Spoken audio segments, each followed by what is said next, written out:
Bonjour à tous, très heureux de vous retrouver pour cette nouvelle vidéo consacrée aujourd'hui à la comparaison des deux optiques de reportage que propose Nikon pour sa nouvelle série Z, à savoir le 24-70 à ouverture 4 et le 24-70 à ouverture 2.8. Alors je ne rentrerai pas dans les caractéristiques techniques très poussées, très détaillées, d'autres l'ont fait, c'est pas la peine de revenir là-dessus. Par contre, je me suis posé une question, et peut-être que vous vous la posez aussi. J'ai acheté avec le Z6 le 24-70 à ouverture 4 en kit, ce qui l'a proposé à un prix quand même assez intéressant, puisque on est passé d'environ 1000 € à autour de 600 €. Est-ce qu'il est utile, nécessaire, indispensable de rajouter 2500 € pour acquérir ce nouveau 24-70 de 8? Dans un deuxième temps, j'essaierai aussi de comparer cet objectif, le 24-70 de 8, à d'autres qui sont assez différents, mais qui peuvent avoir un rendu un peu similaire, en particulier au niveau du bokeh, du flou d'arrière-plan, ce qui peut être une des caractéristiques premières que l'on recherche quand on achète ce type d'objectif. Donc pour ce faire, j'utiliserai deux focales fixes, le 85-1.8 Nikon et un objectif un peu particulier, le 135T22 de Samyang, qui est un objectif cinéma. On va voir aussi là si le rendu, le bokeh est différent, est-ce qu'on arrive à avoir des choses totalement différentes ou on peut se contenter d'un zoom transstandard comme ça, ouverture de 8. Alors comme on peut le voir, la différence de gabarit est quand même notable, même si une fois la bague dépliée, la longe n'est pas si différente que ça, on l'a vu sur d'autres images. La finition est assez semblable, d'ailleurs je pense que les matériaux employés sont relativement similaires, en tout cas pour certaines parties. Et une des différences majeures, bien évidemment, c'est ce fameux display, ce petit écran qui nous indique en fait plein de choses. Ça peut nous indiquer donc la distance de mise au point, ça peut nous indiquer la focale, on peut visualiser vraiment très précisément la focale employée, ce qui peut être parfois utile. On a aussi, et ça c'est très très bien, l'ouverture avec cette première bague qui est une bague assignable. La deuxième bague plus grosse, c'est le choix de la focale, entre 24 et 70 mm. Et puis la mise au point ici. Alors moi j'aurais bien aimé une mise au point avec une bague qui ressorte un petit peu plus. J'ai parfois tendance un peu à la chercher. Alors en ce qui concerne le vignettage, comme tous les objectifs de la série S et les objectifs modernes, il existe une correction logicielle interne qui est assez efficace. Donc là je vais vérifier mes paramètres, on est bien sur le 24-70 de 8S, on est à l'ouverture de 8 à 24 mm sur la focale, parfait. Et on va aller voir de ce pas ce qui se passe lorsque on enlève le contrôle de vignettage. Voilà, donc vous voyez que, bien évidemment, les coins s'assombrissent. Je le remets. Alors, en ce qui concerne le 24-70 4S, on a les mêmes conclusions que pour le 2.8. Donc là, on se retrouve bien à 24 mm, à pleine ouverture, à 4. Et si on va vérifier, le contrôle du vignettage est activé. Je le désactive et on s'aperçoit qu'il y a un assombrissement des 4 angles de l'image, mais qui est très très vite et bien corrigé de façon logicielle. Bien, intéressons-nous maintenant au perf des deux objectifs. À gauche le 4, à droite le 2.8. Approchons-nous un petit peu et en croppant fortement, en agrandissant fortement l'image, on aperçoit quand même une différence de définition. C'est un petit peu plus précis sur le 2.8. Ce petit avantage est réduit à néant si on décale l'ouverture entre les deux objectifs, à savoir que là par exemple, même à pleine ouverture, le 24-70 4 ouvert à 4 par rapport au 28-70 de 8 ouvert à 2.8, la différence est nivelée. Si on agrandit un petit peu les images, désolé, il y a une petite différence de lumière, là. Il y a un petit passage nuageux au moment de la prise de vue, mais on se retrouve avec deux images extrêmement semblables. Alors comme je l'ai dit précédemment, j'ai trouvé une petite différence entre le 2.8 et le 4 dans les lointains, à l'avantage du 2.8. Par contre, de près, cette différence s'amoindrit, voire disparaît totalement. Alors pour vérifier ça, j'ai voulu prendre donc ma CD-Tech et j'ai aussi cherché à vérifier la distorsion que généraient ces deux objectifs. Alors j'ai trouvé une petite bizarrerie, je ne sais pas comment la contourner, peut-être que vous avez trouvé et vous pourrez me l'indiquer dans les commentaires, à savoir que je peux désactiver la correction logicielle de distorsion sur l'objectif S2.8. Vous voyez là, par exemple, elle est activée et je peux tout à fait la désactiver. Donc on voit que cet objectif produit de la distorsion et elle est parfaitement contrôlée et maîtrisée par l'intervention logicielle interne. Si je passe sur la même image, mais avec l'objectif S4, cette contrôle de distorsion est désactivé. Pas moyen de l'enlever, donc on est forcément, y compris en F, avec le contrôle de la distorsion logicielle interne. On ne peut pas la supprimer. Alors, on va aussi en profiter pour voir le rendu de l'image et les qualités des deux objectifs. Alors si on agrandit, si on crop sur les deux objectifs, honnêtement, sur des distances inférieures, on va dire à une dizaine de mètres, moi je ne vois aucune différence. Là on est au centre, on peut aller sur les bords, les coins,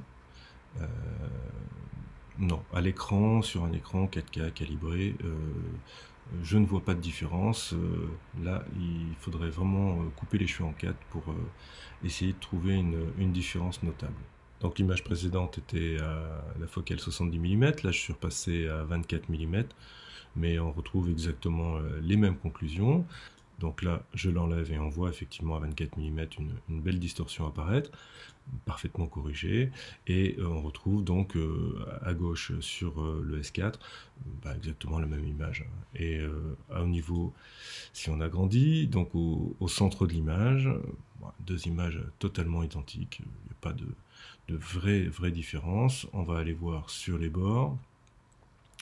Pareil, on a exactement la même chose dans les coins. Moi, à l'écran, je ne constate mais vraiment aucune différence, que ce soit à 24, à 35, à 70 mm sur toutes les focales. Et au centre, comme sur les bords et dans les angles, on a vraiment une image semblable. Donc là, on a à l'image à gauche le 2470 S4 ouvert à pleine ouverture à 4 et à droite le 2.8 ouvert à pleine ouverture à 2.8. Donc on a vraiment une bonne idée de ce que ça peut donner comme arrière-plan différent. Très facilement, si je mets le 2.8 à une ouverture de 4, voilà, et ben on a une image qui est identique. Alors en vidéo comme en photo, la transition et la qualité de la transition entre le premier plan et l'arrière-plan, la sécheresse de passage entre justement cette image très définie au départ et moins définie par la suite dans l'arrière-plan, c'est très important. C'est aussi la signature des objectifs.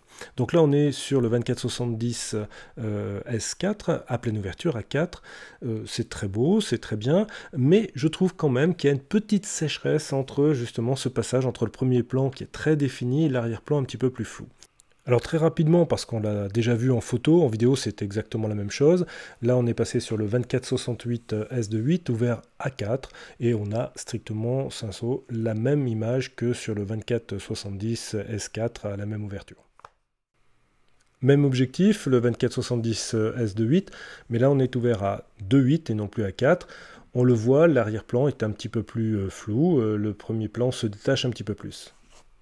Alors on peut aussi avoir envie d'une autre signature au niveau de l'image et des arrière-plans un petit peu plus flous, sans vouloir dépenser 2500 €. Là j'ai pris le 85 1.8 AFS, on peut trouver ça autour de 500 € et on a vraiment une image différente. On change totalement de catégorie et de type d'objectif. Samyang 135 T2.2, c'est un objectif créé pour le cinéma avec des transitions extrêmement douces, un premier plan qui est un petit peu moins défini, mais beaucoup de nuances, une chaleur dans l'image, c'est un rendu que j'aime beaucoup. Intéressons-nous maintenant à la vitesse de l'autofocus en mode vidéo. J'ai modifié les deux paramètres accessibles dans le logiciel, à savoir la sensibilité et la vitesse de transition sur le 2470 S2.8. Dans ce deuxième exemple, j'ai modifié ces deux réglages à l'inverse. J'ai donc augmenté complètement la vitesse de transition et diminué la sensibilité. On s'aperçoit que l'effet recherché est intéressant, mais il est très différent de l'exemple précédent. À ce sujet, dans les tests, il est vraiment utile de savoir quel réglage est utilisé avant de se rendre compte de la capacité du boîtier et de l'objectif à avoir des transitions rapides ou non. Pour ce troisième plan, j'ai conservé les mêmes réglages que précédemment au niveau de la vitesse et de la sensibilité de l'autofocus. J'ai changé l'objectif, je suis passé donc au 24-70 S4. Ça ne change strictement rien, on a exactement les mêmes vitesses de transition qu'avec le S2.8, bien évidemment. Et enfin, dernier exemple, on revient avec les réglages initiaux en vitesse et en sensibilité d'AF, toujours avec le 2470 S4, et on retrouve le même comportement qu'avec le 2.8.